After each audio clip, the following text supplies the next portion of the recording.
Today we are reviewing yet another Capcom game. This time it is Pragmata. First announced all the way back in 2020, was this game worth the wait? Let's find out on the Late Night Gamer podcast.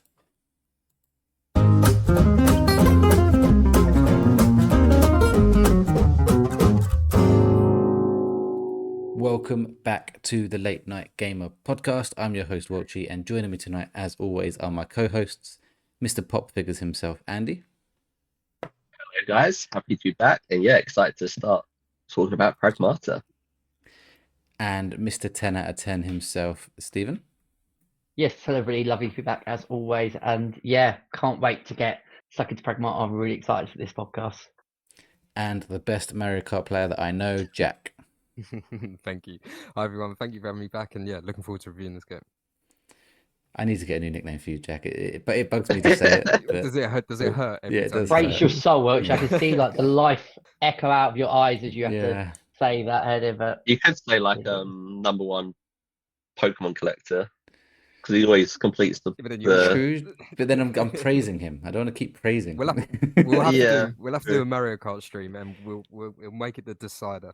Like whoever comes out on top at the end of the stream can have the crown. Well, can we play something that I'm good at, like Gears? You still find a way, yeah. Yeah, go on. Before we move on to obviously the main topic being the Pragmata review, we also will be having a fun little game that I've designed afterwards, which I think everyone is going to very much enjoy. You designed it? It came to my brain. Well, I'm definitely not saying that I designed this, because it is heavily inspired by something that you will realize later.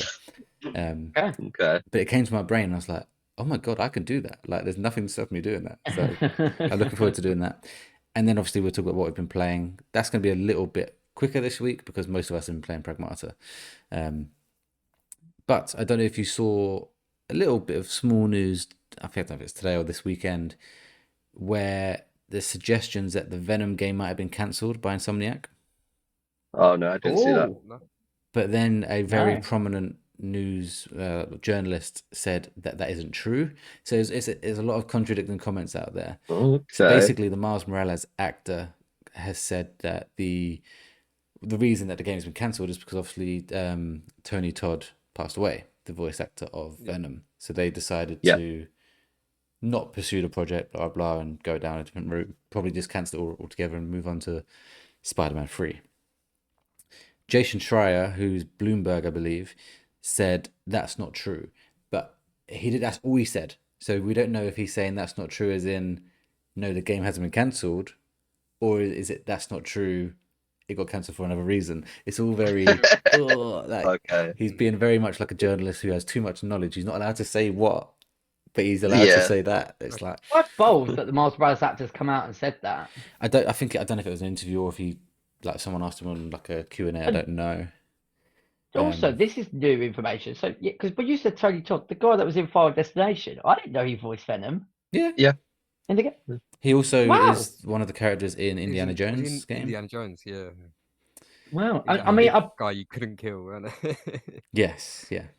We'd probably spoken about it before, but when you said Tony Todd, I was like, that what Final Destination Tony Todd, the man that took me to tears in Final Destination Bloodlines. That one, all right.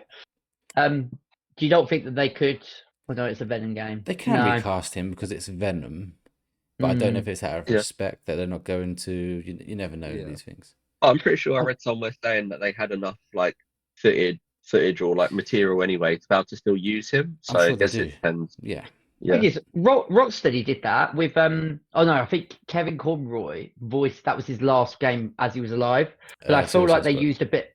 Yeah, I feel like they used a bit of post. Obviously, he died during the production of that. Yeah. So I reckon they probably added some extra stuff in, but he wasn't as prominent in that game as Venom's going to be in the Venom game. So that'd be another hammer blow for Insomniac.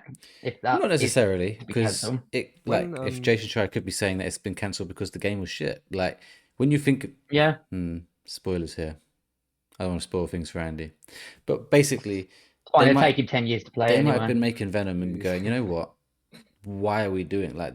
Is there enough here to make a Venom game? Yeah. Like, do we just bin this off and put more people onto Wolverine? Let's make sure that game is what it needs to be, because that obviously had issues. Yeah. or do we push some people over to either Spider-Man 3, or as the leak suggested, we're getting an X-Men game at some point. I don't know what's next. I imagine Spider-Man 3 before X-Men. Yeah, I reckon Spider-Man 3 will be after Wolverine. But it could be that it is coming. This is all bullshit, and it will come either as Tony Todd with his lines that he already recorded, whatever. It could be someone else, who knows.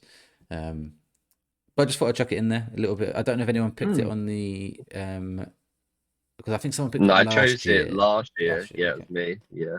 This When was it planned for? Unannounced. Oh, okay. Originally, so the leak said, and this is how crazy this is, because considering we still haven't got Wolverine, the leak said that Venom was meant to be 2025. Yeah. So we're now 26 and we're getting Wolverine. So if we're getting Venom, it's going to be 27 at the earliest, probably 28. I think me and Andy, was it me and you, Andy? I think Stephen, you was away for whatever. We did an episode where we spoke about the PS6, like what might happen on it. Yeah, I was And aware there. Yeah, we said that, like they did with this PS5, Miles Morales was a launch title, and it was a great way to do it. Do they ask Insomniac to hold Wolverine, hold Venom back, and be like, look, it worked last time. Yeah. Launch it with this, a smaller title, maybe. Yeah, I remember that in that last year. Someone here absolutely was confident. Yeah, 100%. We're getting Venom. It's coming. It's on my list. I know it's coming. Yeah, that Gotta be confident. Love the confidence. It was completely wrong, but still love the confidence. Speaking of the Fantasy Critic League, we will be updating that and the Metacritic game today, because obviously Pragmata is here. But we'll go into a few bits first before we go into that. So Pragmata, the review. So we've all beaten it. Some of us, or one of us, have beaten it about 20 minutes ago. Stephen. The rest of us, I think Jackie beat it sometime in the week. I can't remember when exactly. Whenever that depressing Chelsea game was. What one, Jack? The last one was good, so the game before that. It must have been a midweek. Like last Tuesday. Game, yeah, about a week ago. So, yeah. I beat it. Me and Andy both beat it within like half an hour of each other on Saturday.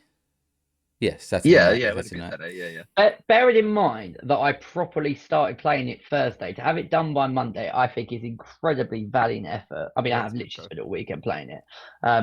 But yeah, I finished work late today, and the time that I had was pushed it. If I had messed up on that last boss battle, which we'll get onto, I wouldn't have completed it. So it was hairy, but yeah, it is done. That's what she said. Yay! That was a bad one. Sorry. Anyway, Pragmata, as I said in the cold open, announced back in June 2020. I can't believe that. I don't even remember it being announced in 2020. So it was revealed at the PlayStation 5 reveal showcase, which is even crazier. So this game was announced before we had a PS5. Wow. I can imagine watching that and thinking, oh, that game looks interesting, and then just disappeared from the ether. And this is one of those ones where I'm thinking, that looks cool. Don't know what it's going to be like when it actually lands, but it looks cool. And those games in that showcase, I'm guessing, I'll have to go back and watch it. This must be the last one to release. Like, surely there's no more that we're hanging on to. I hope so. Because I think that showcase, because it was the first, they had two of them. They had one in June, one in September. Yes. And I think this one would have had Miles Morales for the first time. Probably Demon Souls, stuff like that, which all launched straight away. But this was meant to release in 2022. So it would have technically been early enough to reveal it. Yeah. Do you know, just quick, Andy, remember I don't know if you remember this. There was a showcase in September that we watched together, in terms of we were listening in the same party chat, me, you, and our friend James, because we then went straight on to Warzone. It was at the time where we were just obsessed with Warzone. But I do remember we all watched it because I was like, oh, I'm getting a PS5 in a couple of months. I think that was the time where the next day or in that evening they accidentally launched pre-orders, so you had to be quick on the button. And then because I remember telling you guys, I was like, it's already live on game, and then Stephen's gonna wait until next day. Rosie pre-ordered it. Stephen was like, I'll wait until next day. I got mine later anyway, and then Stephen luckily ordered his, because then it was sold out for the morning anyway. Like 2:30 in the morning, I pre-ordered mine on a work day. But no, it just reminded me when you talking about those previous data plays. So originally going to release in 2022. They then delayed it in 21 to be 2023. And then I remember they did like a really cute video where Diana put up a piece of paper saying, really sorry, it's delayed further. Oh, yes, I remember with that. no date. It was like a delayed indefinitely. That's usually a bad sign when they do things like that. And it became one of those games where it was like, are we ever going to get Pragmata? Like, Capcom are eventually going to just pull the rug and say, no, we're not getting it. But lo and behold, we played it. It's a real game.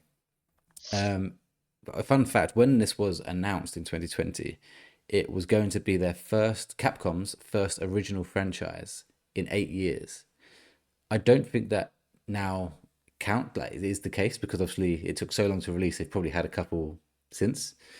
But Capcom had just been doing Monster Hunter, Street Fighter, Resident Evil, Devil May Cry for so long that they hadn't had an original title for 8 years. I think they have now. They had that dinosaur game. I never remember the name of it. I like Dead Rising as well.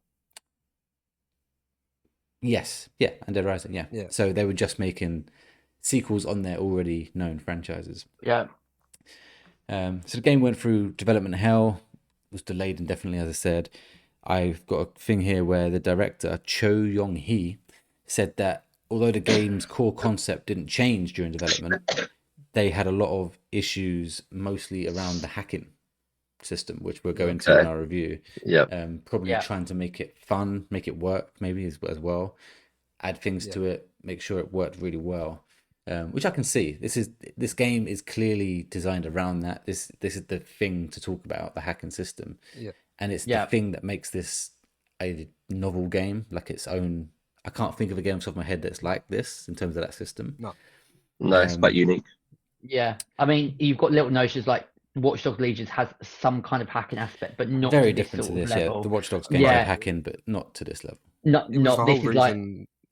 Oh God, sorry. No, I was just say it's like hacking to a completely. I've not seen hacking in a game quite like Pragmata. I can't think of one that comes even close.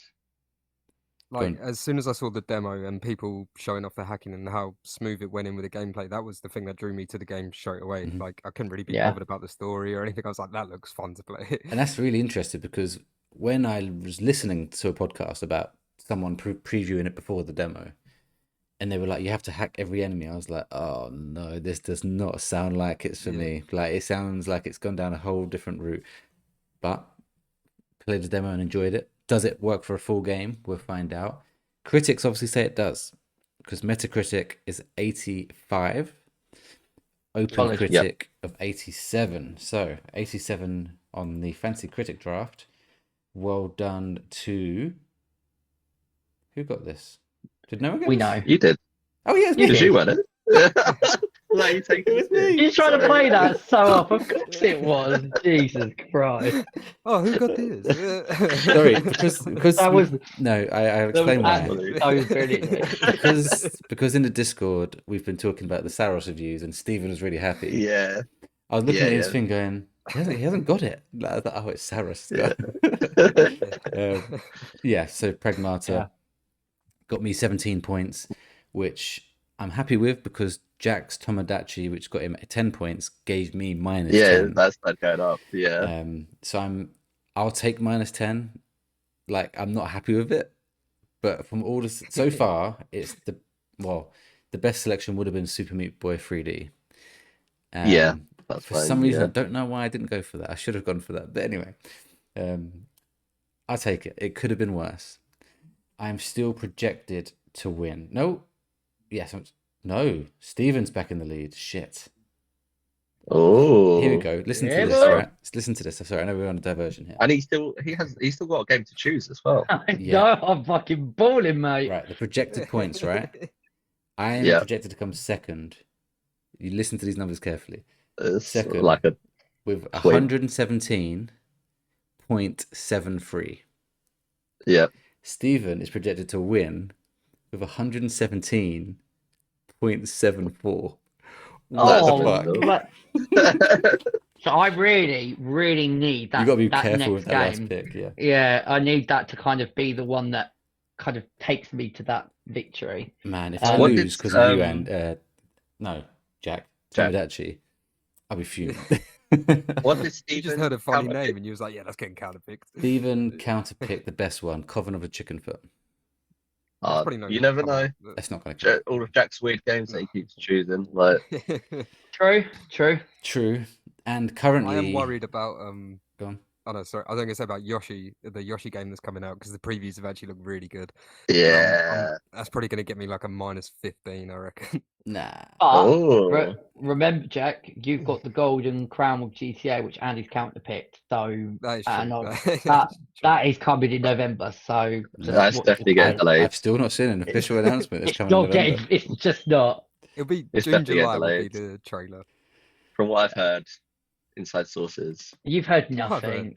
That's anyway, what I can say. Well done to me for picking this on the Open Critic. Fancy Critic, I should say. Metacritic. You'd never know. Metacritic game. I think I was one off. I will tell you. So it's got 85. I know I went the highest. Someone has got it bang on. Yeah, I think it was all like a point in between.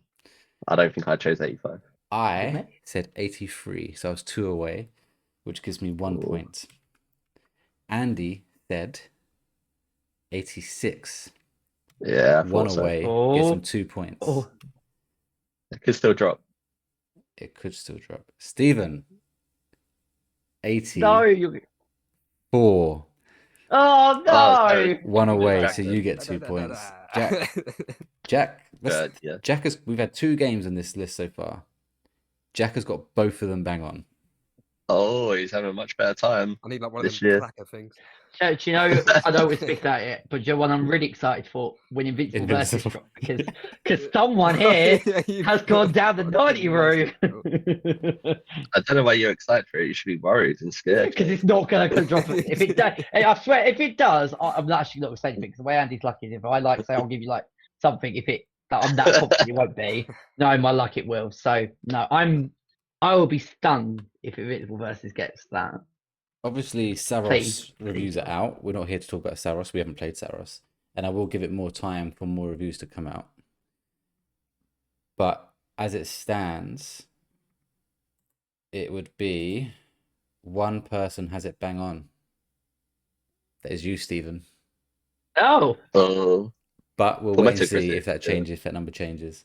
At that point, if it stays like this, Jack will get minus points for Saros. Oh, okay. Jack went low with 82. Do you know the funniest? Yeah, I did. The funniest bit about all of this is like Saros is doing me great in the fantasy league at the moment in the Open Cricket game, and I'm not even playing it. I think it's just great. Obviously, we have Invincible and Saros coming this week, so it's going to be interesting. I imagine Invincible reviews will be Tuesday or Wednesday. By the time this podcast airs, we'll have them. Actually, the game will be out by the time the podcast airs. I'll be refreshing every day next week, just waiting, praying. If it gets a 90, we have to. I think we have to bow down to Andy, to be honest. Yeah, we will. But back to the review. Obviously, done very well critically. But what do we think? I want to start with the man who finished it 20 minutes ago. The thoughts are they're right on the top of your noggin. I want to start with you. Already. I will also say I told Jack and Andy that I have written down a score that I think the three of you are going to give this game. I will not tell you that score until afterwards. I won't cheat. I can send it if you want. I want to see how close I am.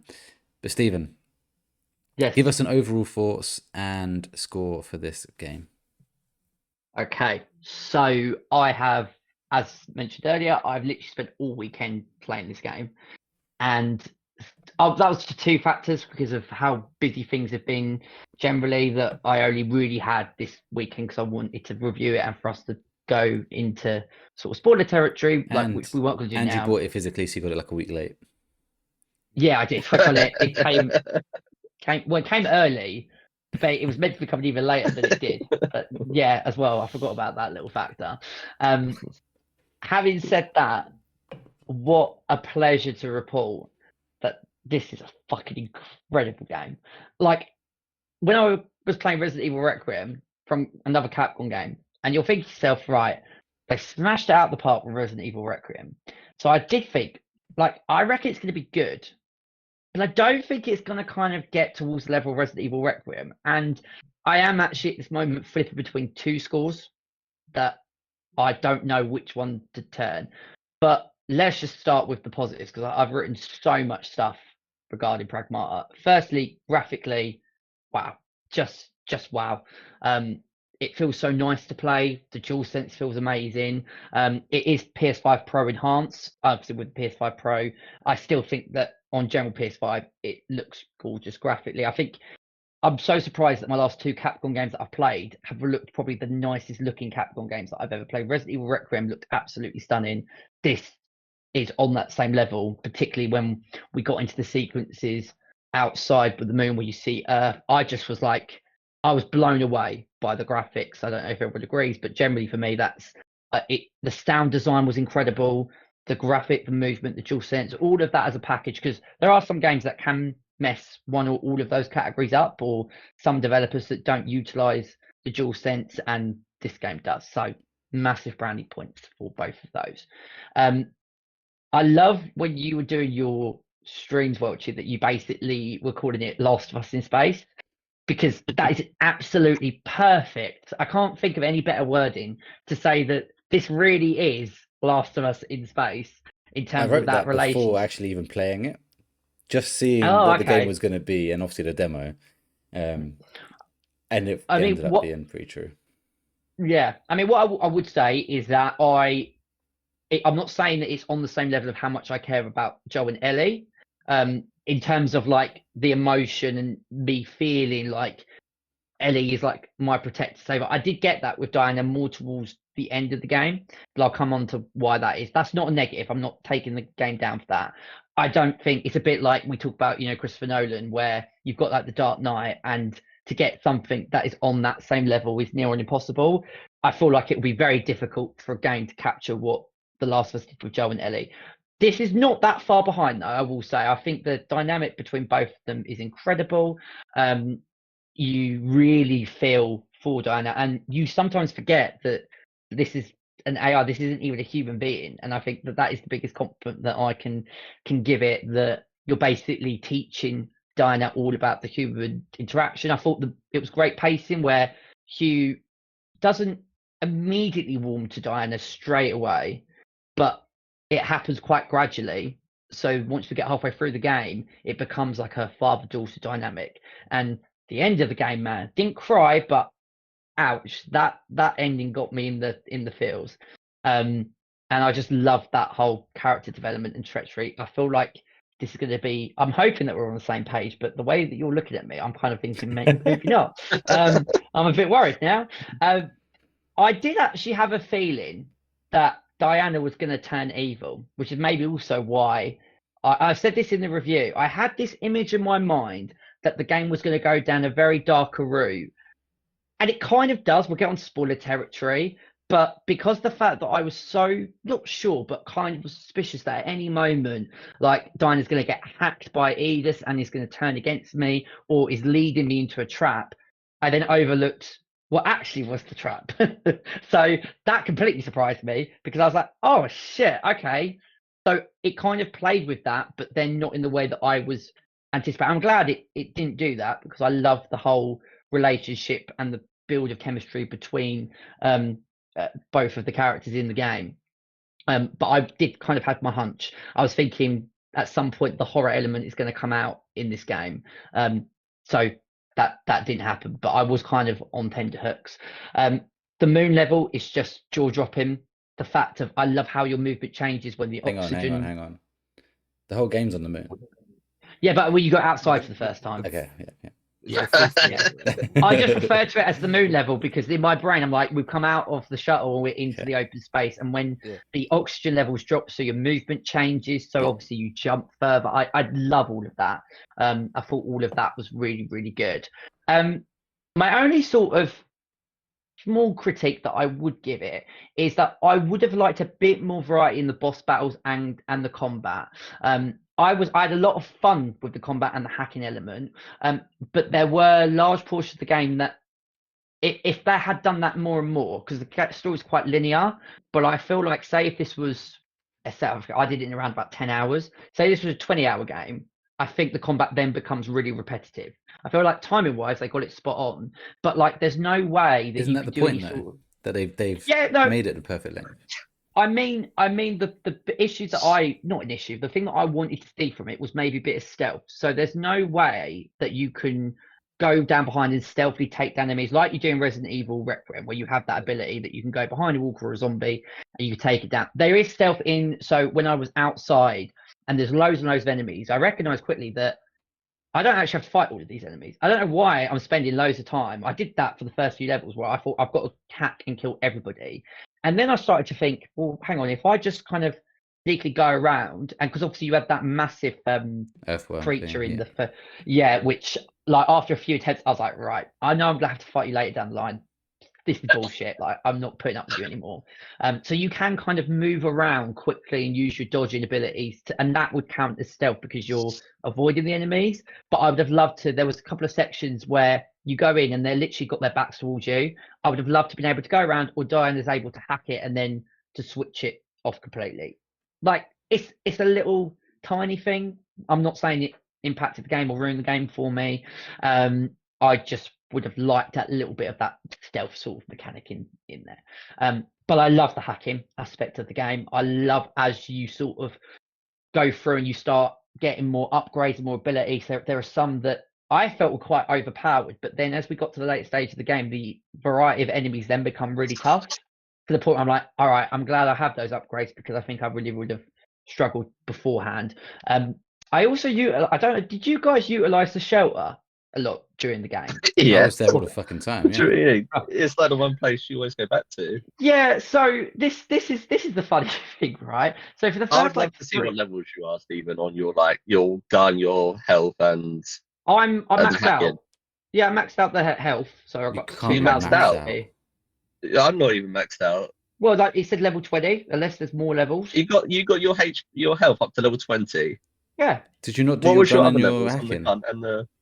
I got halfway with the hacking, and then my gun. So you're 20 health and then 10 and 10 on your gun and hacking. Yeah, I believe so. Okay, interesting. It's an interesting way to do it. Yeah. Well, the thing is, that's right? Why when I was watching you, Welchy, on your stream, seeing the guns that you're using and your setup, I was like, okay, that's interesting, because then I was completely different. And then obviously hearing you talk about it, Stephen, your setup, like, there's so many different ways you can play this game, and people do play it differently. But in the last level, I was going back to show it all the fucking time, because what was not a struggle, because I was playing it on casual and the game wasn't hard in any shape or form, in the actual fighting the enemies. The boss battles were hard, even on casual. They were tough. You had to really be on it, and that as I got to the later stages of the boss battles, my guns were obviously improved. Now I feel like I could have probably made it even easier by maybe not getting as much health, and because in the first 4 or 5, I don't think I went back to the shelter once. So I did the whole thing. But then I was like, I'm really limited on ammo and health.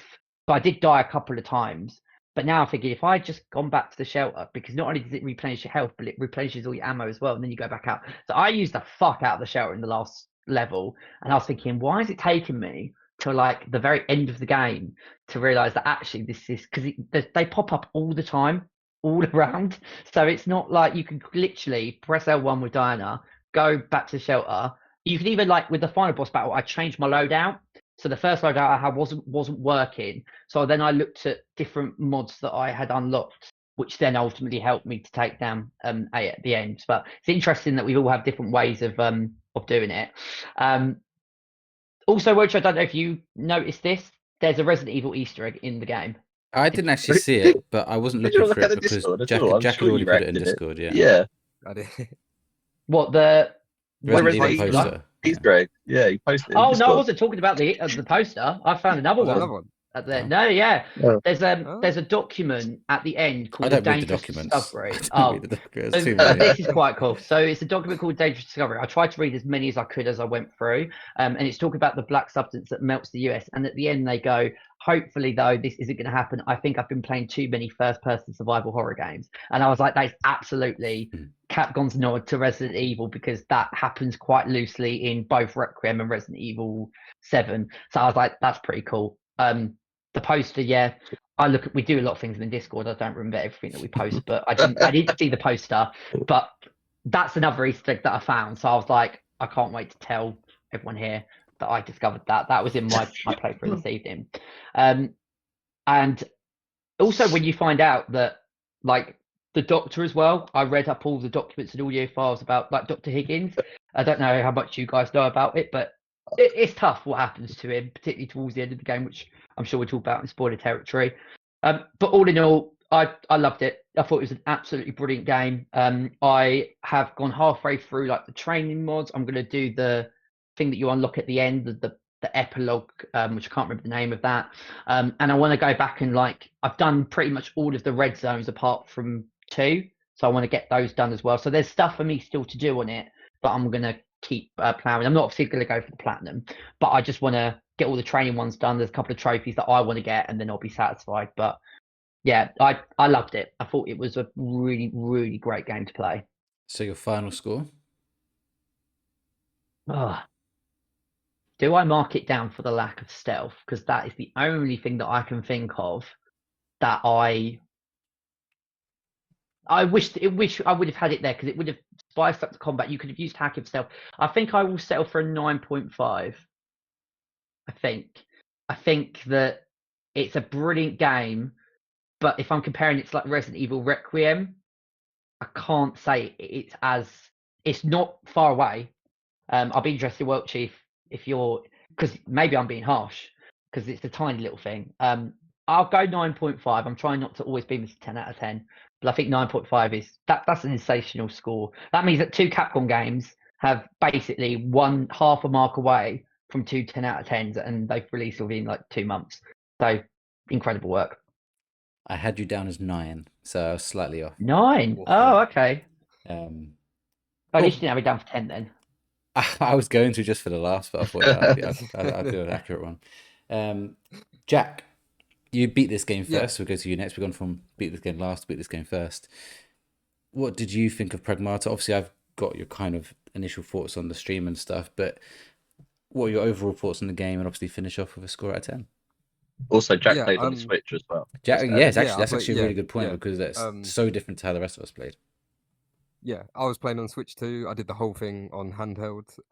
Have you tried it in docked? No, I haven't even bothered to try. I literally just been sitting there playing it handheld. It's just while the depressing Chelsea games are always on in the background, so it's nice to distract yourself with something right in front of your face. But I might try that.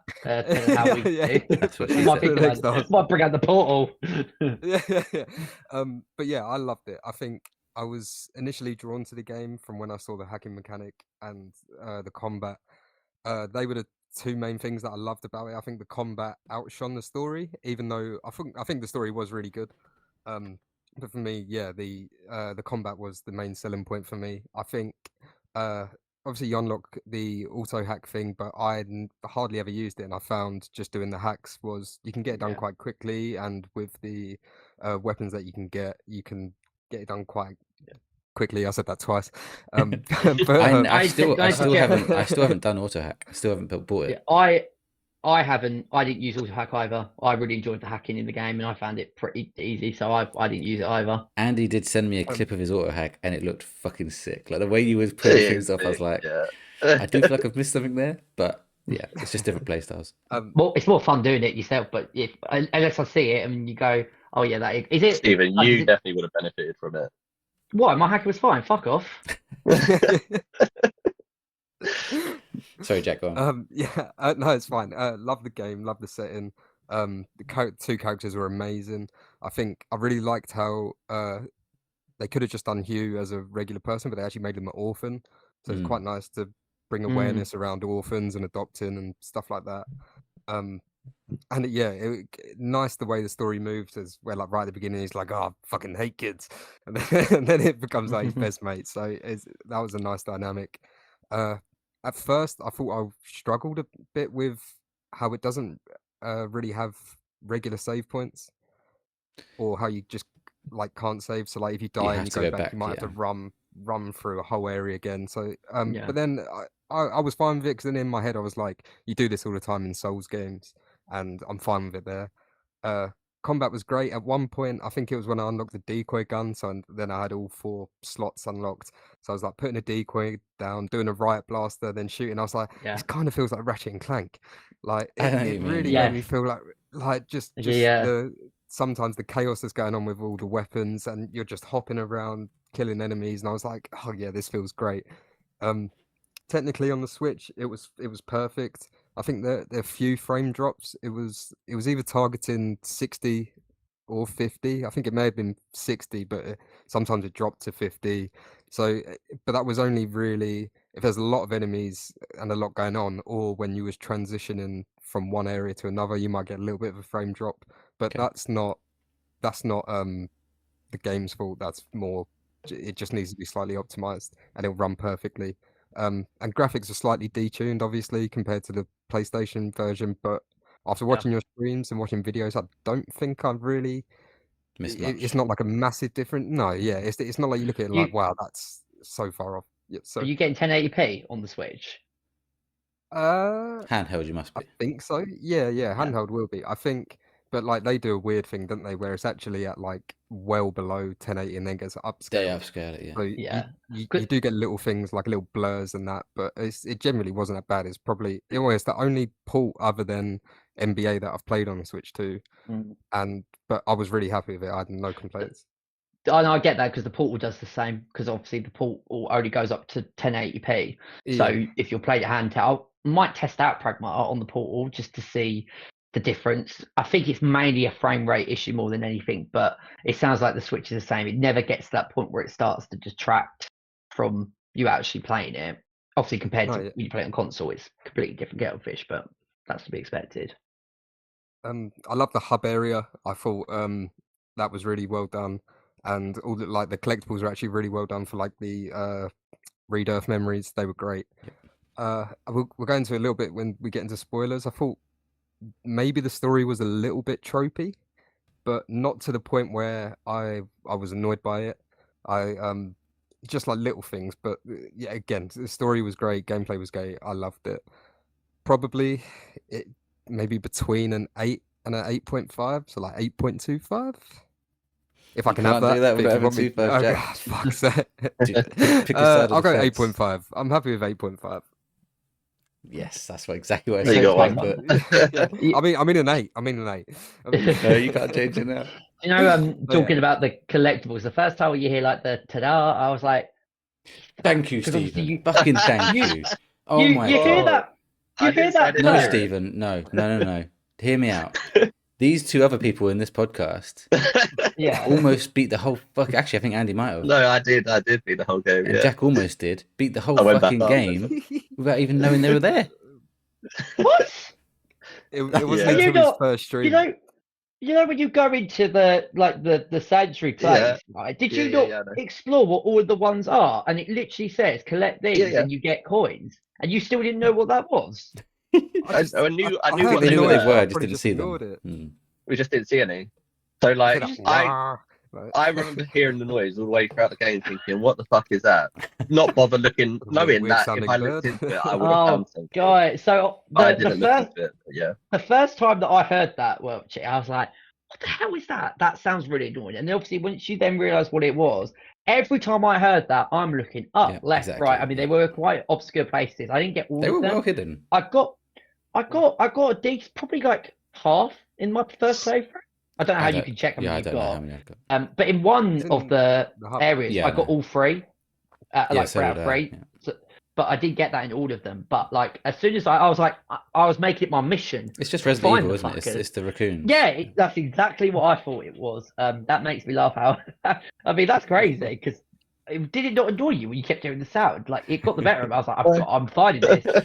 I am finding this fucking thing. Where is it? When I noticed it on Lose, and I was like, "Oh, that's that noise." And then I started to hear it more in the game. I obviously found one on stream, and Jack put a message saying, "Oh, I haven't found any of them yet," or whatever you said. And then Andy joins my stream Saturday, going, "What's a Mr. Cabin or Little Cabin, whatever it is, Mini Cabin." I love that. Cool, 8.5, Jack. Andy. Yeah. Yes. What did you think of Pragmata? So, obviously, I played the demo. And obviously from playing the demo, I sort of said my concerns was I was worried about the hacking being too repetitive throughout the game.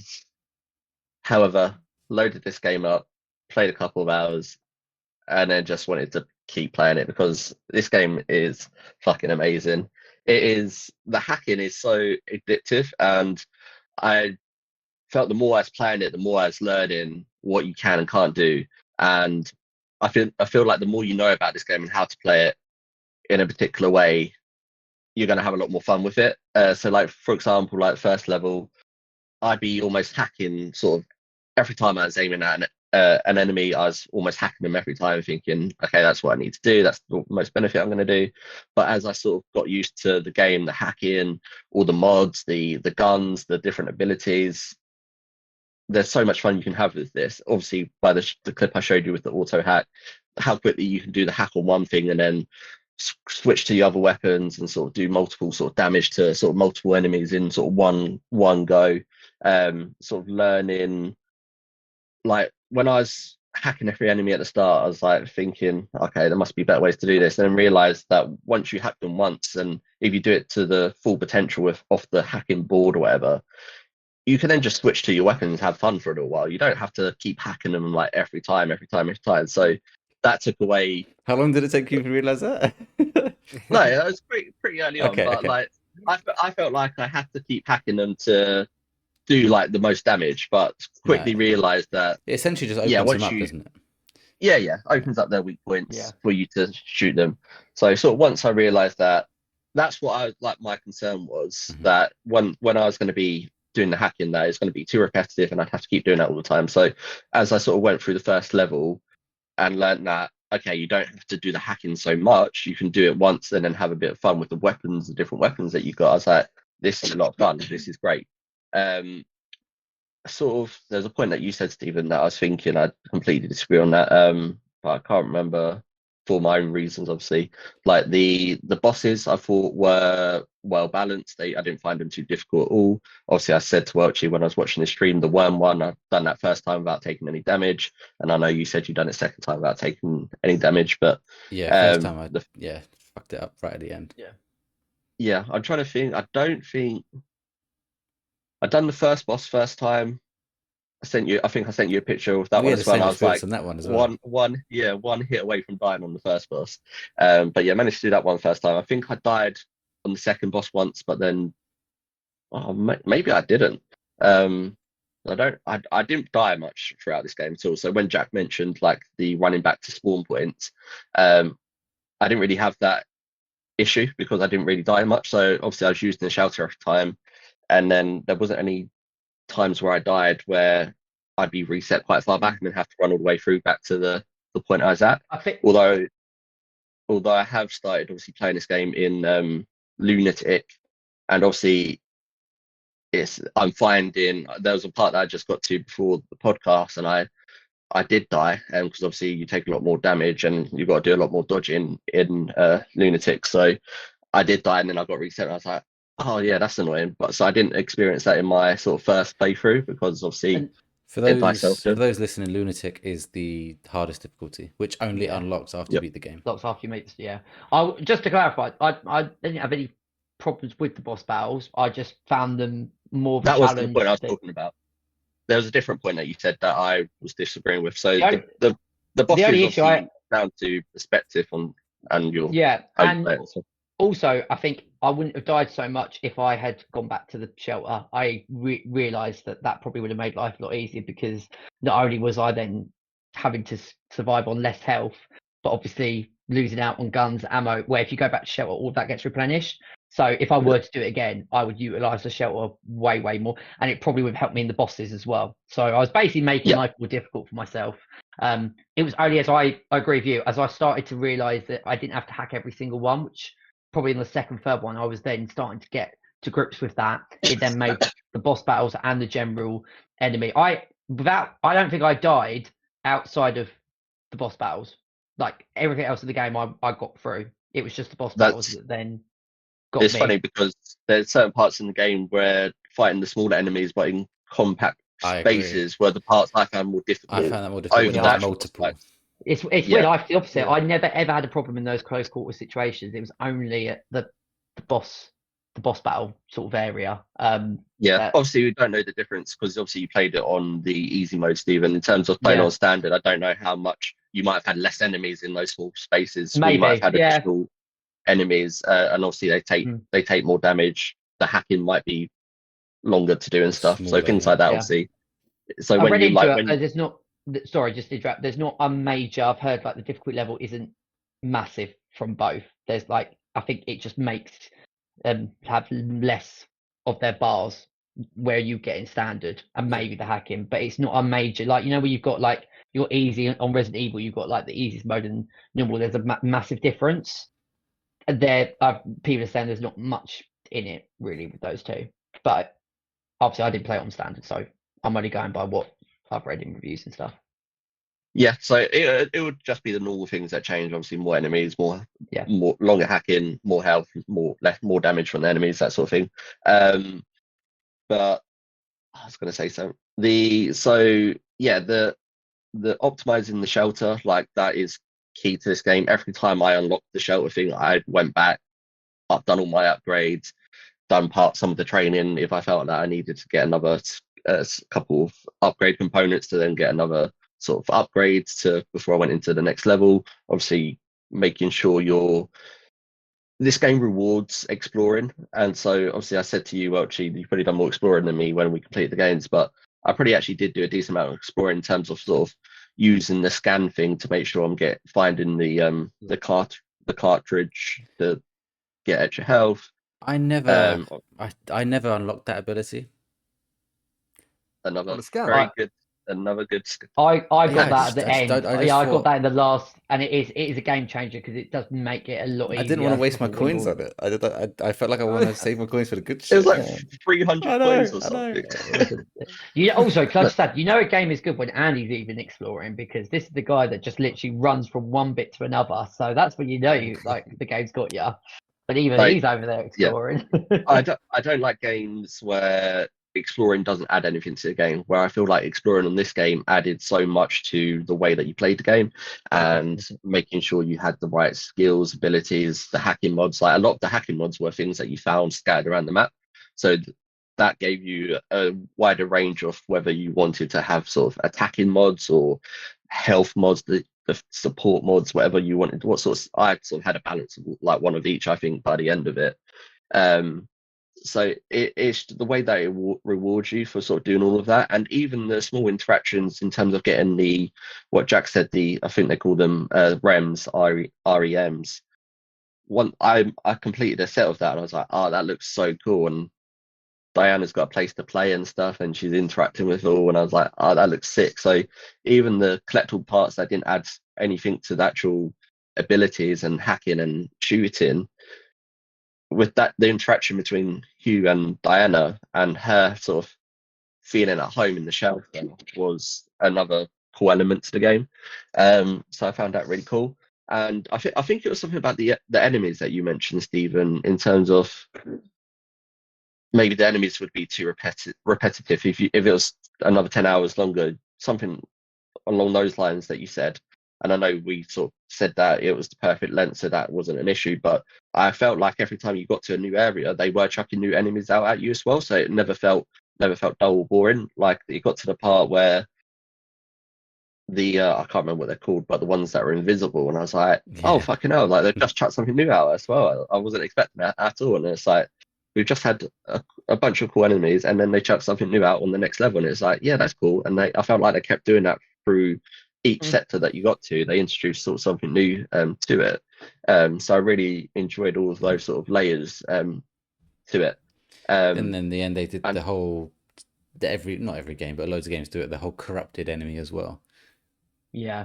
Yes. So there's so much more to it, and it wasn't just about the hacking as well. It was about upgrading the weapons, how those work. Obviously, like using the sticky bombs to make the hacking easier on certain enemies. Obviously, the auto hack, I think, is a game changer.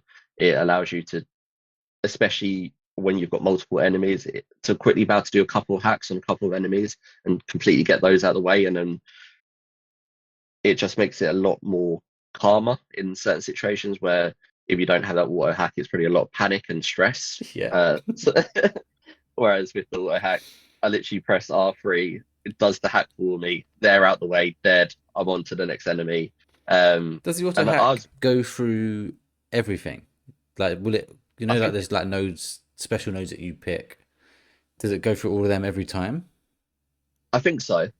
I'm pretty sure it did. It's because it goes so fast. Of using it then is that you might not want to use those nodes on that certain enemy, if that makes sense. True. If you wanted to save it for something else.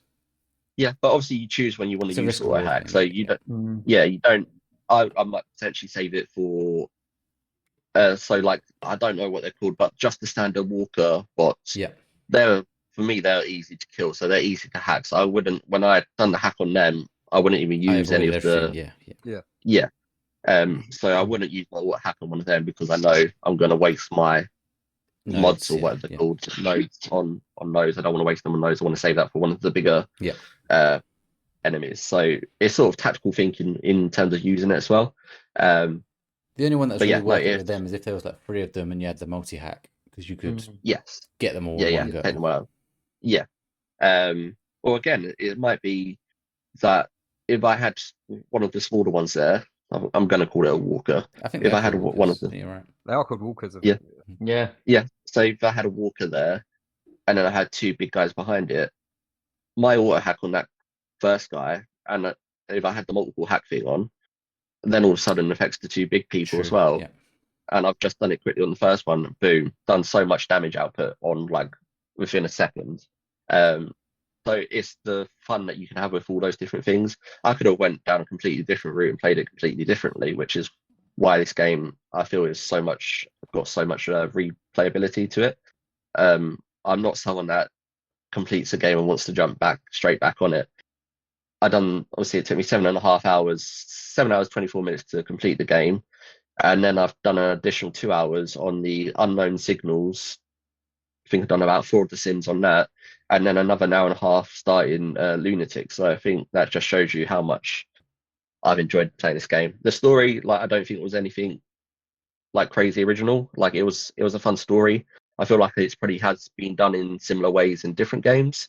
But yeah, I thought the character growth between Hugh and Diana was great throughout the whole show. It does have that sort of emotional ending to it, which sort of I was expecting it to come in one way, didn't know which way it was going to go, but expecting sort of there's two ways it could have went, and obviously it went down one particular route. I sort of saw the twist with the middle part in terms of obviously when you're saving 8, I sort of saw the twist with that happening. But yeah, overall I thought the story was okay. It was fun enough. It was more the hacking, the enemies, the guns that make this game a lot of fun. And even exploring the collectibles and all the other bits you collect made it fun. Other than the mini cabins, which I got after. Oh, you can go back to get those now. So yes, I have. Sounds like a high score. What are you going to go with? Originally, I don't know.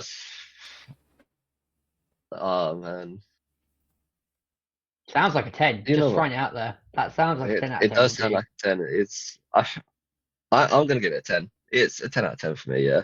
The fact that I've jumped on and I wanted to play it more tonight again. Like I wanted to go back and play on Lunatic, and that's just unheard of for me usually. So yeah, wow, 10. I didn't put you down for 10. I put you down for 9. I was close. It was between 9 and 10. I wouldn't have gone any lower than 9. The only thing that's like stopping me from almost putting a 10 in, and this might sound silly, but because of games like Expedition 33, is like the music. And if this game had more cutscenes where like you hear the emotional side of the music as well, I feel like that could have added more to it. Yeah, the music was quite samey. I mean, there's a good song at the end in the end credits that I quite enjoyed, but a lot of the actual music was pretty much the same. So I get that. Very good. So we have a 9.5, a 10, and an 8.5. Yes. I really enjoyed this game. I think more in line with you, Andy, in terms of the gameplay is the highlight, and I think Jack and Stephen, but you love the story, Stephen. God. The gameplay here is fantastic. And I think what makes me like it so much is that I was so worried about it before the demo. Like hearing about the hacking, I was like, come on, man, I'm looking forward to this game. Why have you got to add hack into it? And for it to be the highlight of the game is so interesting to me, because I was more interested in the story of this game, and I actually think the story lets me down here.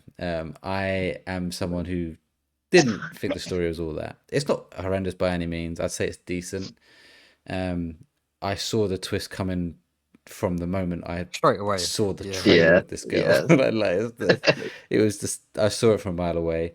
And yeah, same guys. I know you didn't, but I was overcomplicated it by thinking Diana was going to turn. I feel like if I wasn't focusing so much on that, I probably would have seen 8, because I basically got it right, but it was just the wrong Pragmata that I was suspecting throughout the playthrough. I also saw the ending come a mile away, and I think it was you who said it, Jack, that it's a bit too tropey, it's a bit too samey, it's a bit too we've done this, we've been there.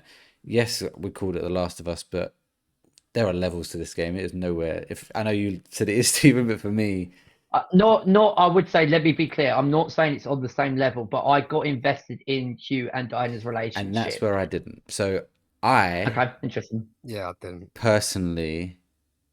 There was something off about them, both of them, and I've read up on this review, and the actors. I've got nothing against the voice actors. I'm sure they're great. So David Menken played Hugh, Grace Safe played Diana. They did not record their lines in the same room together. They recorded them separately, and I thought that was so bloody obvious throughout this game. Like, I didn't feel the chemistry. Like, for a game about two people, the tone was so weird to me. The tone of voice don't match up when they're talking to each other. No. And I know Hugh's in this suit, and I feel like maybe they even edited his voice to sound like he's in this suit, and I get it. But I just didn't like it. Like, the way they were talking to each other. You both thought that. I didn't clock that at all. It bugged me throughout the game. I didn't really say it on stream because I don't want to give all my opinions on stream, because obviously I want people to listen to the podcast. But I'm playing it thinking, I want to like you two, but you two aren't making me like you. Like, Joel and Ellie, obviously they clash straight away in Last of Us 1, and they eventually become what they become. Obviously you don't get that clash here, but you don't need the clash. Like, I just didn't feel the chemistry between them, and I don't know, obviously we're talking levels, budget, everything. Naughty Dog are masters of what they do. I just feel like they had two characters to get right. That's it. No one else for a third character. And they still didn't quite get it right for me, and I have a question. Frustrated by it. There's a moment at the beginning where they start to they high five, and that's kind of a thing that they do in like the early chapters of the game. Yeah. And then there's a point about halfway through where they actually hug. Yeah. And I thought that was quite a nice sort of showcasing the trajectory of their relationship. Are you saying that didn't do anything for you either? No. Sounds like it didn't. No, I just didn't. It didn't feel genuine. It's nothing to do with her being a robot, because I agree that you kind of, at some point, I forgot she was a robot. Obviously, the funny moments in the cutscenes where she's doing the binary bit, where she's going 10101010. I found those moments almost. Memory card. I almost like those moments. Yeah, those moments I liked more. And I did read up on it, and apparently, originally they wanted her to be more like a robot, more like an AI, and they wanted her to do things like screw her head off and like take her head off and like do funny things like that. Okay. And they obviously went away from that and made her more realistic, in like a realistic AI. I don't know if that would have made it better, if it was more of like a humorous element. I don't know. I sound very negative. I like them. I wanted to love them. I will leave this game, and next year you'll say, oh, Pragmata, who are the two characters in that game? And I'll be like, I couldn't tell you. I don't think I'll ever remember these two's names. I'll tell you the story. I think you remember Diana. Oh, maybe, but I don't think so, and I'd always be able to tell you the story because we've had it before. Yeah. Like we say, it's The Last of Us with a different ending. I think that's really harsh, Welchy. I genuinely thought it was forgettable in terms of their chemistry together. Yeah, because a lot of people are like praise though the story in that relationship. It's good, but go on. There's not a lot of depth. Yeah, the way you are so enamored by them, and I find that crazy because I am so the other way. Like, and I understand why you would find that crazy because you think the other way. I just think there was just something off about it, and it's not a Capcom thing, because Resident Evil just did it. Grace and Emily was so much more genuine and heartfelt. They might not have been in the room together, but the way they edited it was proper. Even fucking Leon and Grace had more, and they barely saw any screen time together. And that's why I would agree with that fact that Resident Evil gets 10 and this gets a 9.5 for me, because I agree with you. I think Resident Evil did it better. Last of Us did it better, but I wouldn't say it's. I didn't think that out of everything that you come to the review, that has generally surprised me. I think of games where games have instantly got me into their characters. We had one last year, Dispatch. Dispatch took 5 minutes, and I was like, "Oh yeah, fuck! I love half of these characters already. Like, loved them. That's how quick you can do it. Game like you can. It is hard. Don't get me wrong. Yeah, it's good writing. I don't know if it's a writing thing, maybe, but for me, it was more the tone. Like Jack said, there's something off about it when they were speaking to each other. Obviously, another example from last year, Claire Obscure. Instantly, bang! I'm in. You got me. Yeah. The characters, I loved them. I wanted that, and I know I'm comparing them to a game that I gave 10 and a 9.5. Not every game's going to be that, but the gameplay is that good. It's just I have to knock it down because it's a game which has a story, and you have to grade it for that. I agree with you on the music, Andy. I thought it was a bit boring and samey throughout. I know it had this like moon, like spacey kind of twist to it. I liked it, but it wasn't like I'm not going to remember it like I do Claire Obscure or any game Dispatch. I feel like music now in games adds so much more to cutscenes and those sort of different bits throughout the game. Yeah. I feel like if they had more of that, potentially could have helped with the problem that you're seeing with Hugh and Diana throughout the game. Yeah, if you use music properly, they could have used music to add a bit more emotional punch, because I do feel like the only part in the game that was emotional was the ending. So if they had more of that throughout the whole of the game, then I know you're going to say obviously you don't find the ending emotional because obviously you didn't like the characters throughout.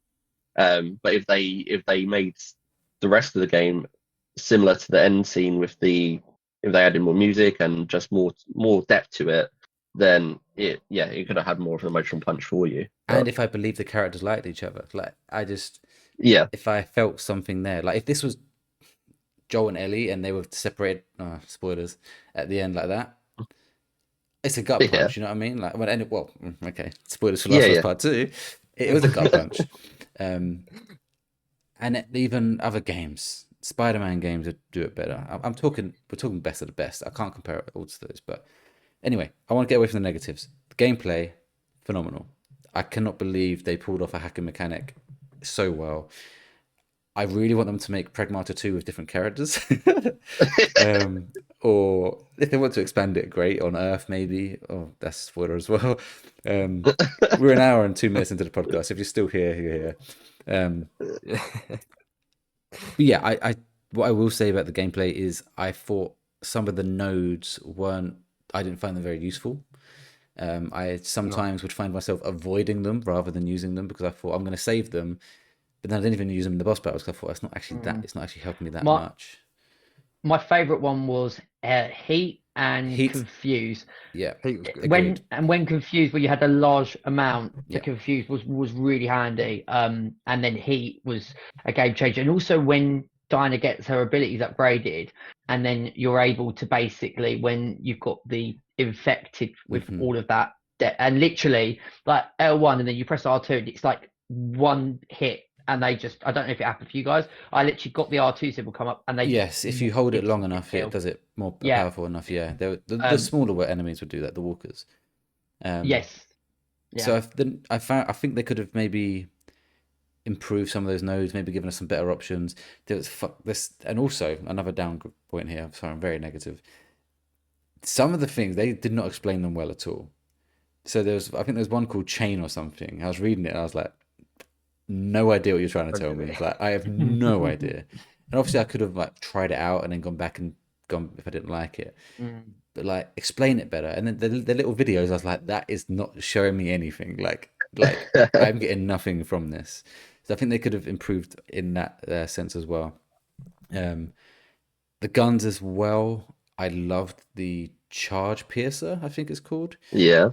And I hate those kind of guns normally, like the charging weapons, but in this game, it worked so well. I think it's because it is so powerful, and once you open them up, it works. The shotgun I liked as well. The shockwave gun was my favorite. that was the first gun that I said I need to get up. I got that upgraded to the max, because it literally at close range.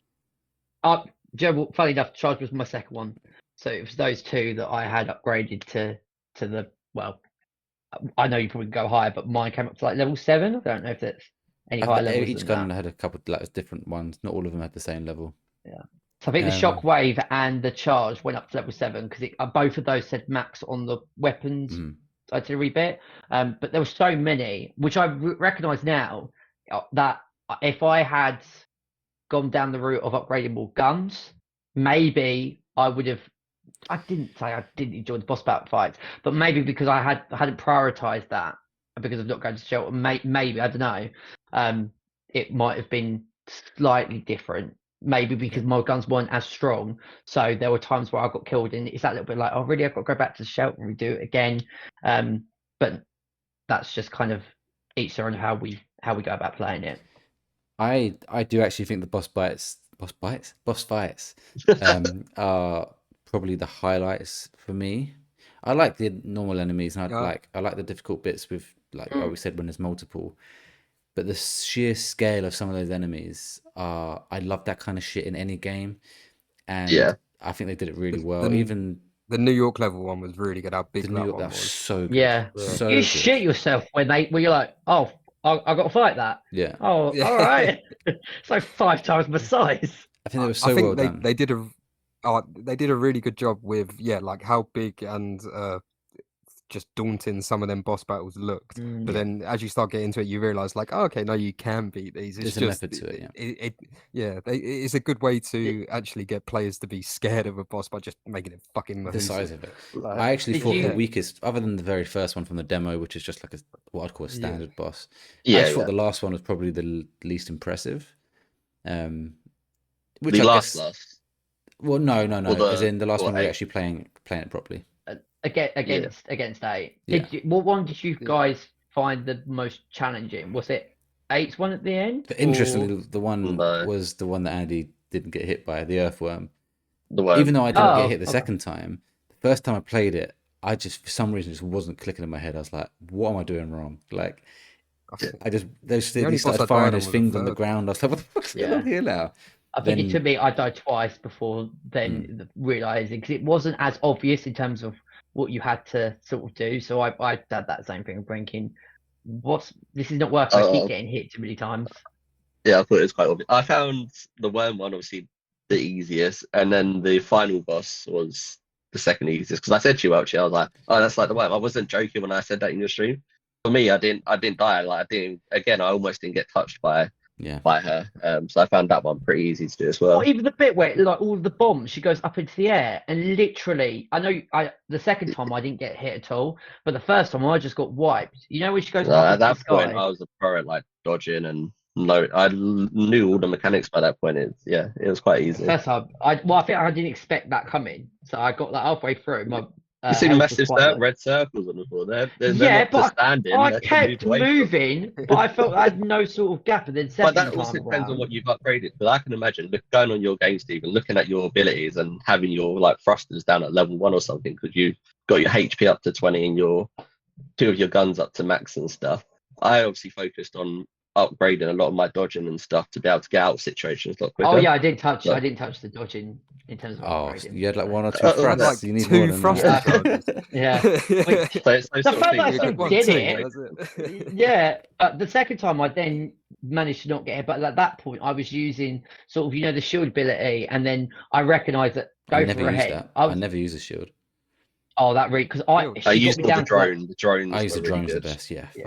Oh, the thingy one. Like yeah. I don't even know because I never used it. Oh, you meant like an actual hockey shield. I was like, fucking hell, I missed that. Yeah. That's what I mean. I think some of the guns I didn't care for, like the more support weapons. But overall, gameplay wise, I consider this 9.5. I think it's fantastic. Yeah. Where I'm falling down is the story, maybe the audio, and the audio counts as the voice acting as well. Visually, I think they did a good job of having a moon, which can get very boring very quick, and actually having that New York bit, having the outdoorsy bit. They actually managed to make it interesting, which it's not the best looking game I've ever played in my life, but it's a very good looking game. And obviously you don't really get to see Hugh much, but Diana's model is good. Interestingly, we spoke about it on the stream, I think, about how similar she looks to Emily in Resident Evil Requiem. I thought that. I thought the same. Turns out that it's very similar. That the way they modeled or rendered Diana's hair, Resident Evil nicked that for Grace's hair. Okay. Just the hair, apparently. Probably why I thought she was gonna like. I know in Resident Evil that is the case, but I kept having Resident Evil voice thinking you like get off my back, love. You're gonna turn. You're gonna fuck me over. Like I was so sure that was gonna be a plot twist. Interestingly, I actually thought the hair was better in Resident Evil, but maybe I'm wrong. I was torn on this game. So when I first, because I have an app similar to Letterboxd, GG app, I gave it 3.5. Oh, out of 5, obviously. Out of 5, yeah, not out of 10. But I think at the end of the day, gameplay is the most important thing. So I am gonna give this an 8. Okay. But it's an 8 where it's purely on the gameplay. Because if this game wasn't as fun as it was to play, I would be looking 6 or lower. Because for me, I do want to play more. Because I want to play more. I want to do the what's her name? Like Unknown Signal, I think it's called. Unknown Signal. Unknown Signal. I started that and I was like, it's a pretty cool concept. I quite like it. I did the first chamber, whatever it's called, the first whatever. I was like, I like that. Yep. The training stuff, they're actually quite cool. The training ones are fun. And the platinum's achievable. Obviously, the hardest difficulty is annoying because you can't do New Game Plus. That pisses me off. You have to start a new save. But you do get additional stuff when you start it, so you don't have to wait to unlock everything. The jackhammer? So you... Oh, okay. Yeah, I think you can... There's certain weapons that you can unlock straight away to use what you want. That's obviously the main difference is you don't have all your like slots straight away and stuff. Yeah. But yeah, you can pretty much get certain guns, mods, and nodes from the get-go. Will you go for the platinum, Welchy, for this? I think time isn't going to allow me. Obviously, I haven't just done a Capcom Platinum on Resident Evil. Tomorrow I'm playing Saros. I'm playing that Wednesday. Obviously, for everyone listening, we're recording this on a Monday night. Thursday I'm playing Invincible. Friday I'm playing Invincible. Saturday I'm playing Invincible. So I don't think I'm going to have time, because once that's done, I'll go back onto Saros for that review. And then Direct Vader 20 comes out, and then Forza Horizon 6 comes out, and then 007. It's like... It's crazy. If in a few months in that summer period where it does get quieter, I'm not playing Assassin's Creed Black Flag, Andy. I don't care what you say. You might. I might come back. But it depends, because if I love Saros, I might be like, maybe I just go and play that instead, or maybe I just keep playing Invincible. Maybe I want to replay Direct Vader 20. We have to see. But gameplay wise, I'd like to play more. But you're like me, Welchy, because you're like gameplay and story. So it's a shame that the story didn't hit for you, because if it was, you'd probably be in line with like 9.5 if you had a better time with the story. If they would have like made that element better for me, we'd be talking. I don't think this ever would have reached Resident Evil for me, like it hasn't for you either. No. Do I think this will land in my top 10 for the year? I think this is going to be hanging on to the edge of like the 9, 10, 11, 12 wow spot, in my opinion. I think the two, I don't know about Invincible. You never know how long that's going to last, but I think the 2 games this week that are coming out will go above this game I hope. Otherwise, they're 2 disappointing titles. And not that I'm disappointed with this game, I'm just disappointed with the story. But guys, we're an hour and 15 minutes into this review. We need to move on. So we're not really into spoiler stuff, but you know, there's already much to spoil anyway. No. The only thing I will say that anyway, the last bit after you beat 8, I really enjoyed that end sequence. Did you not think that was the most Capcom thing ever? Like Capcom, they're just not able to make a game end with a normal boss battle. They have to have this larger than life fucking monster thing. I will agree with you, because not just because of the fact that I knew we were starting this podcast, and so like I beat 8 and I was like, oh yes, I've done that, thinking, well, that's going to be the end of the game, and then I'm going, oh no, we're still going. And you're right, it is. Resident Evil does that all the time. You do the end boss battle and you think the game is done and dusted. Resident Evil and 7 then you're 2 like, hours, remember? Yes, yeah. So you're right. That is very Capcom, but it was still a cool notion and function. And I got the trophy for hacking over 6,000 in that last little bit, but also which I feel like you get as a given anyway. That like elevator shaft, whatever he was going up, that was not that long. It went on forever. It was not as long. It just kept going and going. I was like, I'm pretty sure when we saw that it wasn't that long. It wasn't actually moving. No. Cool. We're going to take a very, very quick break. Just to recap, Andy gave this a 10. Stephen gave it 9.5. Jack 8.5, and I gave it an 8. Everyone's given it great and above. Obviously, Andy and Stephen much higher on the scale. Will we be giving scores like that to Saros and Invincible next week? We'll find out. Well, not reviewing Saros next week, but we're going to take a quick break. And when we come back, we're going to be playing a new game.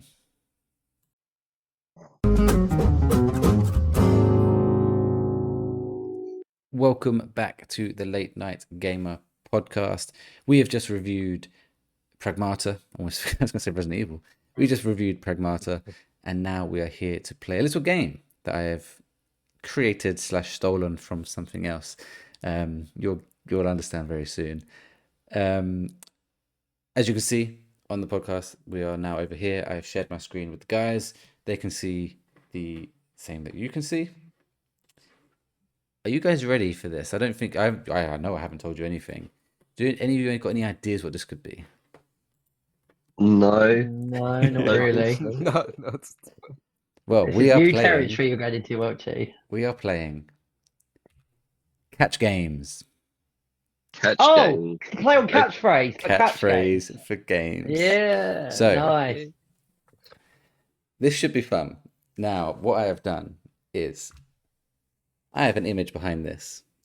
Oh, is that the main board? Yeah. This is the mood board. There's an image Where's behind Mr. Chip? We're the middle, so the riddle. There is no Mr. Chip. So, I have 9 questions coming up. Obviously, for this board. What I will do. So I didn't know if to do this. I think the best way, because obviously on the show, if you get the question right, it then randomly picks a square, or like you press stop and it picks a square. Obviously, I'm not going to ask you to pick a square because you'll go 5 straight away. So I'm going to get the wheel up. Oh, you guys need to trust me. I won't cheat. Where's the wheel? I saved one, didn't I? It's simple, guys. The whole phrase of catchphrase: just say what you see. Easy. Say what you see. It's not quite catchphrase in terms of. I haven't been able to think of like gaming catchphrases. It's just 9 quiz questions, kind of. Yeah. And you just need to get them right, essentially. Last time Jack stormed the quiz when he appeared. We've got it's fierce now. I can do the gaming ones. I can't do movie quizzes. I'm awful at them. Okay. Is there a game underneath all these squares then? And like yes, there is a screenshot behind the squares. You need to tell me what game is hidden. Okay. So the way it's going to work, I will go on to the next slide. That'll be question 1. That'll be question 1, and you will have to answer the question. First one to answer it. If you get it right, I will then spin the wheel, take away whatever number comes up, and you get to guess. Yep. The other 2 do not get to guess unless you get the question right. Okay. Even if you know what that picture is, you cannot tell me what it is until you've answered one of my questions correctly. Does that make sense? Yes. Yes, Stephen. We'll give it a go. I'm hoping this is going to be fun, and hope it works. Because then I can do it on the movie podcast and stuff like that. It's a bit of a trial run. Okay. I need to remind myself what the question is. Shit. Hang on. Let me unshare my screen quickly. Everyone on the podcast will see it. You 4 will not be able to see it. Okay, yeah. 1, 2, 3. 1, 2. Okay. Okay, I think I can do that. If I do, that should help me. There we go. Okay, I'm ready. I'll share my screen with you guys again. Are you ready? Yes. You are about to see a picture. I need you to tell me who this is. Not the game they're from. I need the name of this character. Okay. Oh god, it's Here we go. Image 1. Apologies to audio listeners. A very video-based question. Oh. Well, I know what the game is. No one know who this is.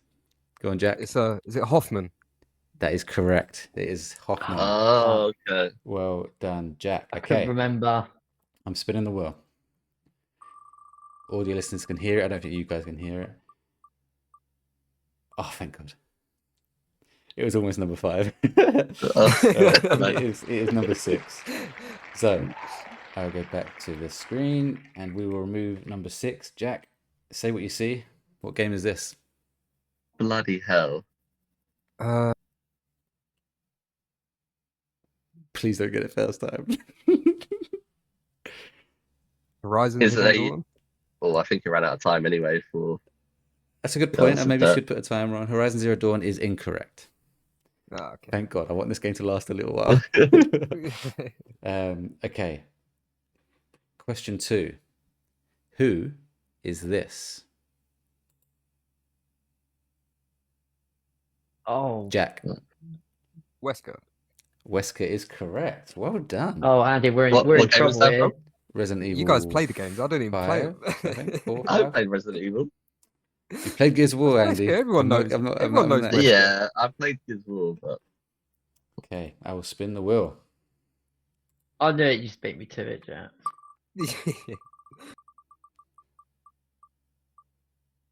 Perfect. Number 9. Love it. You're like changing them. I promise you I'm not. I don't know. That might help him though. There you go, Jack. There's your clue. What game is this? GTA 5.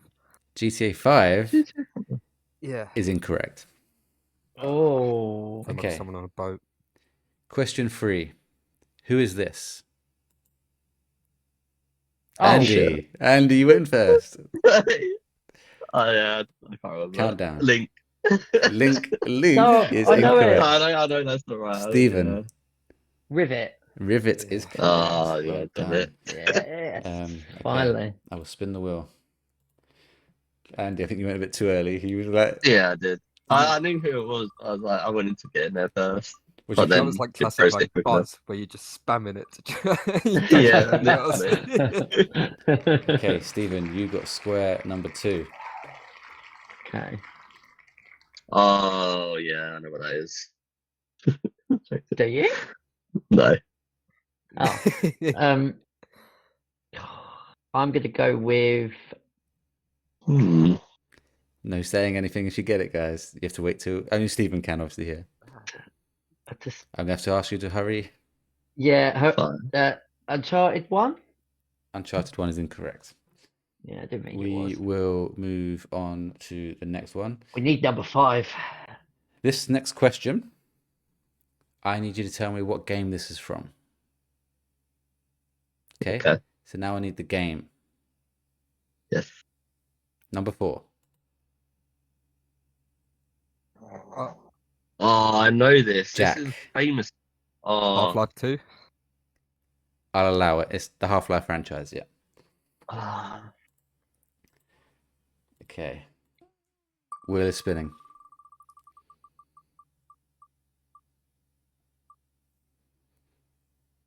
Number 4. Okay. I'm just gonna swoop in on the last one. Any guesses, Jack? I love this. Why they jump? What Uncharted did you say? 1, I thought. Uncharted 4. Why not? That is incorrect. We will move on to the next question. What game is this from? Oh, I'm going to take a Go guess. on, Andy. Final Fantasy 7. That is incorrect. It looks familiar. Jack. But... Soul Calibur? Soul Calibur is correct. Well done. What the fuck? Your knowledge is very, I'm so very glad good. he's not on any other. Yeah, I'm glad you're not on the gaming quizzes regularly, Jack. Right? How did you know that? I'm officially. Well, it was just a guess. It looks very Soul Calibur. For a bonus tip of the hat or pat on the back, Jack, do you know which character holds that? No, not a clue. Nightmare. Okay. Number 3. I was about to say like Skyrim for that one. Oh, that really helps that one. That does help, does it? Any guesses? Who wears jeans? Oh, Stephen, you got to get a question right before you can go. yeah, I think I know what it is. I literally don't know. I haven't got a clue. I gotta get this. I gotta get this next one. I'll just go Uncharted 3 because I still can't think what that is. That is incorrect. It's free number 2. Please, like Jack, do you just want to like leave for a couple of minutes this day? I won't put my hand up. No, I feel like I know this. What is this? What game is this from? Oh, Andy, first, for Andy, sure. I think it's you, Andy. VAR could prove me wrong, but I think it was Andy. Okay. Black Ops 3. That is correct. For a pat on the back, Andy, do you want to guess the map name? I remember the map. It's very fun using Titan on that, but no, I can't remember. Anyone here want a pat on the back? Firing range? No. No, it's not firing range. I can't remember the name of it. It's called Combine. Combine. Oh, okay. Yeah. That was a great map. I love the little like walkway across. I had was it the BRM with the massive site? You could just go on top of the stairs, you just home in on it, and everyone comes to the stairs with just bait. Yeah. That was a great map. That was a great map. Yeah. So, what number did I get? Andy, you got number 8. This is gonna hurt.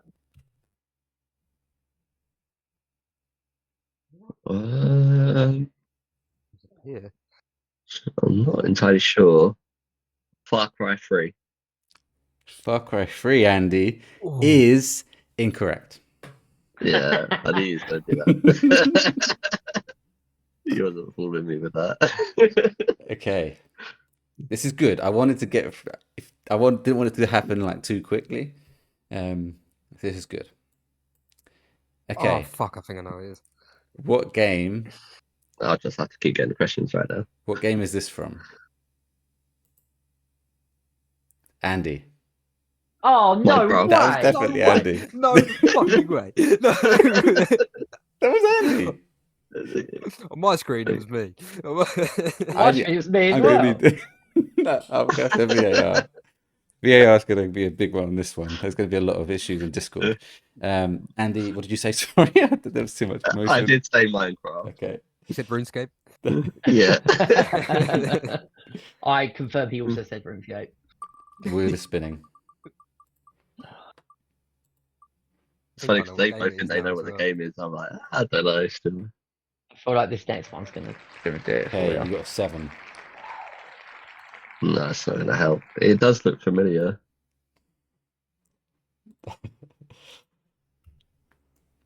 Oh, that gives it away, doesn't it? Okay, it's not what I thought it was. All right. Tempted to say like the last Uncharted game you haven't touched, but I feel like you wouldn't do something that obvious. I'm gonna be pissed off if it's a different Far Cry game. This looks like I think I know what's in the middle there. Helicopter. It's not. Helicopter. I'll say if not, but I'll say Uncharted. You got to push 2. him. Uncharted 2. Yeah, it's the last one. I know it's not. Uncharted 2 is Incorrect. correct. Oh, it's great. Oh, let's go. What the fuck? What? Oh, It's the train sequence. I thought that the person was. I completely misjudged what the person was actually doing there. I thought they was like on a pole, like strung up or some shit. So what was you thinking then, Stephen? Well, yeah, that little rock, right? I thought it was like the hat of Atsu from Ghost of Yotei for a second, which is on the boat. Because obviously I couldn't see. There was a helicopter. That looked like you know one of our hats that she has in Ghost of Yotei. That's what I thought. Oh, this. Yeah. But there's a helicopter in the middle. There's a helicopter. No, that was a helicopter. the big Well, heli chopper. I wasn't. I think I thought that before that was unravelled. But no, as soon as that was then removed, I was like, oh, okay, it's not that. When we said, I don't know who said it first, Uncharted 1, then Uncharted 4, Yeah. then Uncharted 3, I was like, oh no. That's funny. I literally said it because I it's the didn't last think one. it was going to be one of them. Yeah, I was going to say Just Cause 2. They've always gone with Uncharted 2. Just Cause would have been a great shout because it's a very similar style. Well done, Andy. Is that done well? Hiding that is Nathan Drake as well. That has a good screenshot to have of it. See, yes, it's all about it's all about strategy as well. Let Jack get all the questions right at the start, let him get rid of some of the spares, and then just jump in at the end, get a couple. You know what I mean? Okay, I want to do the next two anyway, just for fun. What game is this? I need exact game. Okay. Oh, Andy, I think. FIFA 09. Be 09. Stephen, what do you think? Oh no, Jack saying I was about 08. to say FIFA 11. Yeah, if it's not though. That's 08, isn't it? It is. It's Man United's kit that's giving it away. I had that kit 2 years in a row. Yeah. 08. Oh, it's 08. Jack's on fire tonight. Ronaldinho was at AC Milan. Because also FIFA 11 was Rooney and Kaka, weren't it? Yeah. And then I'm pretty sure. Final one. Who is this? Andy again. You're just. How is he doing this? The VAR could really mug me off this week. Like someone could go on Discord saying, "Actually, Stephen won all of them." Yeah, I will be watching this like a hawk. Go on, Andy. Who is it? It could be Resident Evil, but I feel like you would have chucked in. It could be a couple people now that we've played Pragmata. You just played it. Could be. It could be great, but I was going to say Diana. It is Diana. Yeah. I wasn't sure if it because like I don't know what colour eyes she has in Resident Evil, but Emily's eyes is different. I knew that wasn't Emily. Oh, okay. Emily's eyes are very different. Yeah. Well done. Bonus round. That's not for us. That's the last one. Well, not only that. I was very different. She's fucking blind in Resident Evil. That's what I mean. Her eyes are like wide open. Oh, yeah. Andy didn't get that far. That was great. Yeah. Yeah, hope you enjoyed that catchphrase or catch games, I should say. Don't want to get copyrighted. Yeah, that wasn't a proper quiz one because, like, I would be livid if Andy got that. It worked though. Like it worked. The concept worked. I think. I enjoyed it. Yeah, it's a good concept. I'm trying to like think of TV shows I can like. Obviously, we've done Family Fortunes. Who wants to be a millionaire? But for video games. Phoning a friend can get very difficult and stuff. No, I'm trying to think of new ways of doing things. If I rang my mother, would that count? Although she wouldn't be helpful. On games if you want. It probably wouldn't help me actually. We can quickly do a very quick segment of what we've been playing. Let me just unshare my screen quickly. Nothing for me. I've been playing Pragmata, and tomorrow, or as of as this airs, I would have hopefully done 2 Saros streams. But obviously can't talk about it right now because I've not played it. Actually, I can play it in 10 minutes, Andy. We can play it in 10 minutes. Yeah, mental. Anyone else played anything? Jack, you've been playing a bit of Pokemon Champions? Yeah, still little bits of Pokemon Champions. I just went on to get the season pass thing finished. I didn't buy it. I just thought I'd finish it off to get the max levels from that. And then, just that and a little bit of Gran Turismo I've been playing as well. They released a new... Sorry, they released a new like a character pack on Pokemon Champions, like a new selection you can pick they? from. There's two now. Okay. There's like 2 screens to pick from on the recruiting. Okay, I haven't been back on it, but I'll have to go check that out. I don't know who they've added. I played a tiny bit of it. I just got on the Battle Pass. I got Meganium finally, which is like level 25 or something. Andy, just Pragmata. Yeah, just Pragmata. I was like, once I completed Pragmata, I was like, I wanted to play another game because like it got me into gaming again for us. You downloaded a game called Lords of the Fallen. No, that was one of the 3 games. I just like added it to my library, but it like automatically downloaded it. So technically I do have it downloaded at the moment, but I haven't actually played it yet. Life is Strange Reunion, Andy? No? No, after playing Pragmata, like after I completed Pragmata, I debated like completing Life is Strange Reunion. Like I just had so much fun. I didn't want to load that up and then get bored pretty quickly. I was like, I'll play more Pragmata. Yeah. So. And Stephen, you played a bit of EAFC? Yeah, Premier League team season got me back. I actually put some points on to try and pack some Arsenal cards, and then I was playing Div Rivals. I'm in 7, so with champs you have to get Div 6. I had all of the points. I didn't anticipate like getting into 6, but the season was going to end in like 8 hours, which means that it would have refreshed. I thought, fuck it, I'll just keep playing, and I won all 3. So then I qualified for champs. So when I haven't been playing Pragmata, I thought I'll play the weekly, which I always do at least once a year. I actually made a good point in the Discord because I didn't do well at all. Like when I say I didn't do too well, I really didn't do well at all. But that's because I've hardly played it this year. Like compared to everyone else I was coming up against, the squads are just ridiculous, and my squad isn't really that good. Having said that, there are a number of games where I was like competing. I think there was only like out of the 15. There was 3 that I left because I was just getting like I was like 4-0 down in like 20 minutes. I was like, fuck off, I ain't putting up with this shit. There was a lot of them where it was like quite even games. It's you I came up against. Yeah, shut up. And then there's one game, it was 2-2 at half time. Very even. Second half, within like 15 minutes, he then made it like 4-2, 5-2, and I got it back to like 5-3, and I was like, I could have won that. So yeah, I think I got either 3 or 4 out of 15, which I was like, because I don't really care. Like, I'm not good enough to get the really great rewards that you get in chance, which is like 9 or 10 wins out of 15. I thought I ain't gonna get that. I think the highest before I've got is like 6 since I've changed 15, but I don't really care. I just thought I'll play it. I'll see how far I can get. I had like football podcasts on.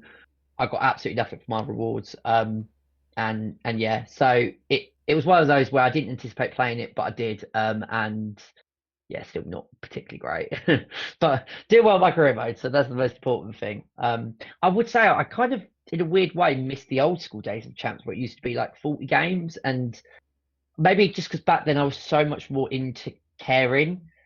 Because I didn't care. I didn't get wound up. I didn't rage. Like I lost the game in the 90th minute like 2 or 3 times, and I was like, cool. So I suppose maybe if you don't care as much, if you cared more, it might change the way that you're playing or make me grind out a better team. But it's a bit of a dead game now, really. I already did it because I qualified. I thought I'm not doing that again until next year. So obviously, big week coming up. Invincible versus and Saros. Me and Andy getting both. Stephen and Jack just Invincible. Yeah, just Invincible. Okay. Yeah. Based on your review, will then determine whether I then pick up Saros. But as I said, I didn't get round to completing Returnal, and I don't want to get it and then not finish it for how much it is at the moment. It's like 70 quid. So it might be one that I wait to go down in price. Or if you guys say it's incredible, then maybe. But like it's doing well for me points wise, but it's not really the kind of game that I think I'm gonna enjoy. So for listeners of the podcast, next week will be Invincible versus review. Obviously, it doesn't give us much time to play it or beat it, but I'm expecting the story to be relatively short. It's a fighting game. It will be a bit more of a review in progress because obviously we'll be 4 days into it. There could be server issues for all we know. But we want to give a score because obviously we've got lots of games coming out. Saros will be reviewed a couple of weeks after, just to give me and Andy enough time to play it properly. obviously with Invincible as well. And then we've got Directive A20 and everything else coming out. So it's a busy time, but we're going to try and get these reviews out as quick as we can. I read a report regarding Invincible Versus that the story mode is around about 5 hours. People are saying it's a general consensus. It's a 5-hour story. That's enough. That'll help my itch for Invincible that I've got. Yeah. Apparently the story is like really emotional. It's really well done. The cutscenes are really good. They're saying it's going to hit like the 90s in school-wise. I was wondering where he was going with this. I was like, okay. You stop saying that, because in the universe, if you say something like too many times, it actually comes true. I don't want that smug, stupid face that he'll make if he says it's 90s. Like, please, well, don't do that. Don't give him. I wouldn't say anything. Welchy will just read out the score, and I'll just be chilling. That face exactly. You don't want that. Show me the money. That would be one hell of a prediction if you got that right. Or even if you got it close to being right, it would be insane. Cool. So that is going to do it for this week's episode of the Late Night Gamer podcast. Let us know your thoughts on Pragmata. Who do you agree with most? Is it more Andy and Stephen or more me and Jack? Let us know in the comments or on socials at the Late Night Pods. Or you can join our Discord using the link in the description to get your thoughts in before we record our podcasts. If you enjoyed the episode, please make sure to follow and subscribe wherever you are listening. And if you're watching on YouTube, hit the like button, subscribe, and ring the bell so you don't miss the next episode. Speaking of which, as just mentioned, we will be reviewing Invincible Versus. And me and Andy, I might even call it Invincible Versus Review and Saros First Thoughts. Maybe I won't. Maybe I'll keep it nice and easy. But me and Andy probably will give first thoughts of Saros there as well. So big episode next week. Until then, thank you for hanging out with us tonight. I have been your host, Welchy, joined as always by my co-hosts, Andy. Thank you as always, guys. It's been a pleasure. I was debating doing some sort of Diana weird noises to say bye, but 0111 0011. Stephen. Yeah, been a pleasure as always, and looking forward to talking about Invincible Versus next week. And Jack. Thank you for having me back. Loved Pragmata, and looking forward to Invincible. Thank you all for listening, and keep on gaming.